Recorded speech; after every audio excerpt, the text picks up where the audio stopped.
Jasna തിരോധാനത്തിന്റെ case diary കോടതിയിൽ ഹാജരാക്കി CBI.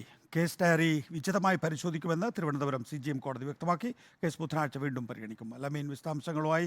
അലമീൻ, തിരോധാനത്തിന്റെ case diary കോടതിയിൽ ഹാജരാക്കുമ്പോൾ അതിലൂടെ എന്താണ് കോടതിയെ അറിയിക്കാൻ CBI തയ്യാറാകുന്നത്?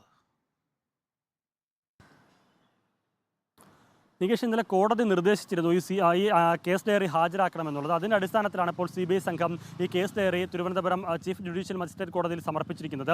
കോടതി അത്തരമൊരു നിർദ്ദേശം നൽകുന്നതിന് കാരണം ഈ CBI അന്വേഷണത്തിൽ കണ്ടെത്തിയതിനപ്പുറത്തേക്ക് ചില തെളിവുകളും ചില കണ്ടെത്തലുകളും സമാന്തരമായ തൻ്റെ അന്വേഷണത്തിൽ ഉണ്ടായി എന്ന് ജസ്നയുടെ പിതാവ് ജെയിംസ് ജോസഫ് കോടതിയെ അറിയിച്ചിരുന്നു.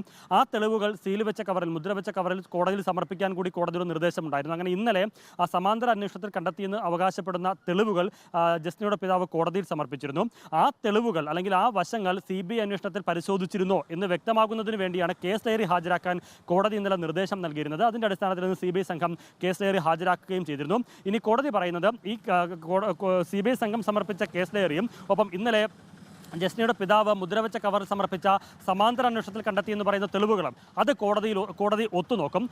ജസ്നയുടെ പിതാവ് ആരോപിക്കുന്നത് പോലെ ഈ വശങ്ങളിലേക്ക് CBI കടന്നിട്ടുണ്ടോ, CBI പരിശോധിച്ചിട്ടുണ്ടോ, അല്ലെങ്കിൽ CBIക്ക് വിട്ടുപോയ ഭാഗങ്ങളാണോ സമാന്തര അന്വേഷണത്തിൽ ജെയിംസ് കണ്ടെത്തിയിട്ടുള്ളത്, അത് മുൻനിർത്തി ഒരു തുടരന്വേഷണം സാധ്യമാണോ എന്നുള്ളതടക്കമുള്ള വശങ്ങൾ കോടതി വിശദമായി പരിശോധിക്കും. അതിനുശേഷമായിരിക്കും ഈ വിഷയത്തിൽ ഒരു തുടരന്വേഷണം വേണ്ടതുണ്ടോ എന്നുള്ള കാര്യത്തിൽ കോടതി വിധി പറയുക. ഏതായാലും തെളിവുകൾ ജെയിംസ് സമർപ്പിച്ചിട്ടുണ്ട്. ഇന്നിപ്പോൾ കേസ് ഡയറി CBI സമർപ്പിച്ചു. ഇനി കോടതി അത് പരിശോധിക്കാനുള്ള സമയമെടുക്കും. അതിനുശേഷം 8-ാം തീയതി കേസ് വീണ്ടും പരിഗണിക്കും. ഒരുപക്ഷെ അന്ന് ഈ വിഷയത്തിൽ തുടരന്വേഷണം വേണമോ, ജസ്ന തിരോധ കേസിൽ തുടരന്വേഷണം വേണമോ വേണ്ടോ എന്ന കാര്യത്തിൽ കോടതി ഒരു വിധി പറയും. നേരത്തെ CBI അന്വേഷിച്ച് കേസ് ക്ലോസ് ചെയ്യണമെന്ന് ആവശ്യപ്പെട്ട് കോടതിയിൽ സമർപ്പിച്ച ഹർജിയിൽ CBI പറഞ്ഞിരുന്നത് ഈ അന്വേഷണത്തിൽ ജസ്നയുടെ തിരോധാനവുമായി ബന്ധപ്പെട്ട് കൂടുതൽ വിവരങ്ങൾ ലഭിച്ചില്ല. ജസ്ന മരിച്ചിട്ടുണ്ടോ ജീവിച്ചിരിപ്പുണ്ടോ എന്നതിന് തെളിവുമില്ല. മരിച്ചിരിക്കാം, പക്ഷേ അതിനുള്ള തെളിവില്ല. എന്നാൽ ജീവിച്ചിരിപ്പുണ്ടോ അതിനും തെളിവില്ല എന്ന് പറഞ്ഞാണ് വഴിമുട്ടിയ ഒരു സാഹചര്യത്തിലാണ് കോടതിയിൽ CBI കേസ് ക്ലോസ് ചെയ്യാനായി അപേക്ഷ നൽകുന്നത്. പക്ഷേ അതല്ല, CBI പല വശങ്ങളും പരിശോധിച്ചില്ല, തുടരന്വേഷണം വേണമെന്ന് ആവശ്യപ്പെട്ടുകൊണ്ടായിരുന്നു പിതാവ് കോടതി സമീപിച്ചത്. ഏതായാലും 8-ാം തീയതി കേസ് പരിഗണിക്കുമ്പോൾ കോടതി